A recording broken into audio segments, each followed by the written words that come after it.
अगर आपने मेरे चैनल को अब तक सब्सक्राइब नहीं किया है तो इस लाल बटन को दबाकर सब्सक्राइब ज़रूर करें और बगल में इस बेल बटन को ज़रूर दबाएं जिससे कि आपको आगे आने वाले सारे वीडियोस का अपडेट मिलता रहेगा।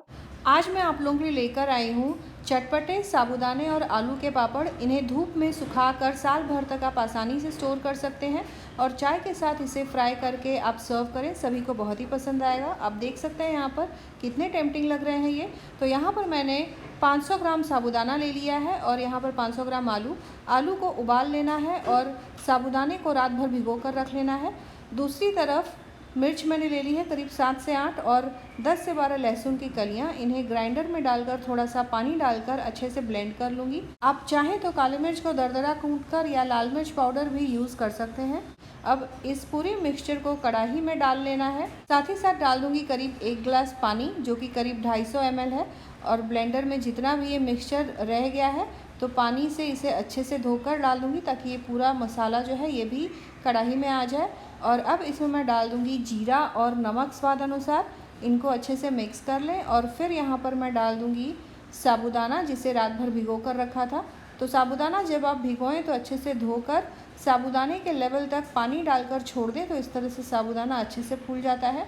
अब इनको अच्छे से मिक्स कर लेना है। अभी इसमें पानी और पड़ेगा लेकिन सबसे पहले मैं साबूदाने को पूरे मिक्सचर में अच्छे से मिक्स कर लूँगी। फिर यहाँ पर आलू जो मैंने उबाल कर रखा था उसे अच्छी तरीके से ठंडा करके ग्रेट कर लेना है, कद्दूकस कर लेना है। तो सबसे सही तरीका होगा कि जब आप साबूदाना भिगोएं तब आप आलू को भी उबाल कर रख लें, तो इस तरह से ये अच्छे से ठंडा हो जाएगा। फिर छिलका निकाल कर इसे कद्दूकस कर लेना है।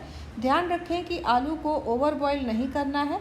और अब यहाँ पर मैं डाल दूँगी 1 गिलास के करीब पानी और अब इसे अच्छे से मिक्स करना है। तो इस तरह से ये सारी चीज़ें अच्छे से एक दूसरे में मिक्स हो जाएगी और अब इसे ढक कर पकाना है जब तक कि साबूदाना पूरा अच्छे से ना पक जाए। एकदम फूले फूले से हो जाएंगे साबूदाना, तब तक इनको पकाना है। आंच को लो से मीडियम फ्लेम पर ही रखें और यहाँ पर अच्छे से मिक्स करके इन सारी चीज़ों को मैं ढक्कन लगा दूँगी। एक बार ढक्कन लगा दें तो करीब 3 से 4 मिनट तक इसे पकने दें। 3 से 4 मिनट बाद ढक्कन हटाकर फिर इसे मिक्स करें और फिर से ढक्कन लगा लें। तो ये प्रोसेस आपको करीब 10 से 15 मिनट तक कंटिन्यू करना पड़ेगा जिससे कि साबूदाना अच्छे से पक जाएगा। अगर आपको लगे कि ये मिक्सचर कुछ ज़्यादा ही गाढ़ा हो रहा है तो आप इसमें 1/4 कप के बराबर पानी थोड़ा थोड़ा करके डाल सकते हैं। ध्यान रखें कि इसकी कंसिस्टेंसी नरम आटे की तरह होनी चाहिए, बहुत ज़्यादा गाढ़ा नहीं करना है। करीब 10 से 12 मिनट हो गए हैं। तो यहाँ पर आप देख सकते हैं ये मिक्सचर थोड़ा सा ड्राई होने लगा है। तो इस समय मैंने थोड़ा सा और पानी डाला है, इसे मिक्स कर लूँगी और ढक्कन लगाकर इसे करीब 5 से 7 मिनट और पका लूँगी। थोड़ी देर में आप देखेंगे कि साबूदाना जो है थोड़े से फूले फूले से हो गए हैं, अच्छे से ये पक गए हैं और ये पूरा मिक्सचर एकदम आटे के रूप में तैयार हो गया है। तो अब आंच को बंद कर दें और फिर इसे ढक्कन लगाकर ही ठंडा होने दें। अगर आप ढक्कन हटा देंगे तो ये मिक्सचर जो है ऊपर से ड्राई होने लगेगा और फिर इसकी चकली बनानी थोड़ी सी डिफ़िकल्ट हो जाएगी। तो इसीलिए इसे ढक्कन से ढका ही रहने दें। करीब 10 से 15 मिनट तक इसे इसी तरह से छोड़ दें जिससे कि इसका टेम्परेचर थोड़ा कम हो जाए और इसे हैंडल करने में थोड़ी सी आसानी हो। अब यहाँ पर मैंने सांचे को ले लिया है, इसमें तेल लगाकर इसे अच्छी तरीके से ग्रीस कर लेना है। साबूदाना काफ़ी स्टिकी होता है तो अच्छी मात्रा में तेल लगा लें, तो इस तरह से साबूदाना का जो मिक्सचर है सांचे में ज़्यादा चिपकेगा नहीं।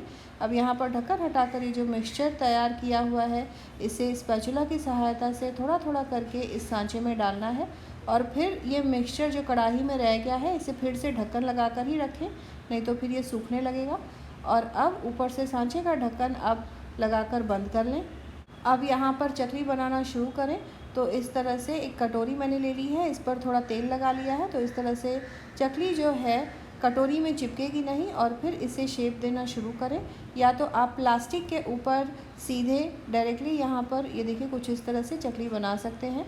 तो आप इस तरह से इनको बना लें, शेप दे लें और फिर इनको धूप में रख दें जिससे कि ये अच्छे से सूख जाएंगे।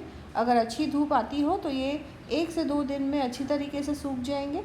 अगर धूप नहीं ज़्यादा आती है, जैसे कि मेरे यहाँ बालकनी में मैं इसे रखूँगी, तो 2 से 3 दिन का धूप यहाँ पर लगेगा।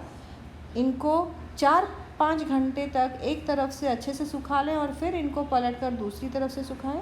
तो इस तरह से ये टूटेंगे नहीं। अगर आप जल्दबाजी करेंगे इन्हें पलट पलट कर सुखाने के लिए तो फिर ये टूट जाएंगे। तो यहाँ पर आप देख सकते हैं कि साबूदाने की चकली अच्छे से सूख कर तैयार हो गई है। इसे आप एयरटाइट कंटेनर में साल भर तक स्टोर कर सकते हैं। जब तलना हो तो तेल को अच्छी तरीके से गर्म कर लें, फिर आंच को मीडियम करके इन्हें अच्छे से फ्राई कर लें जब तक कि ये पूरी तरह फूल न जाए।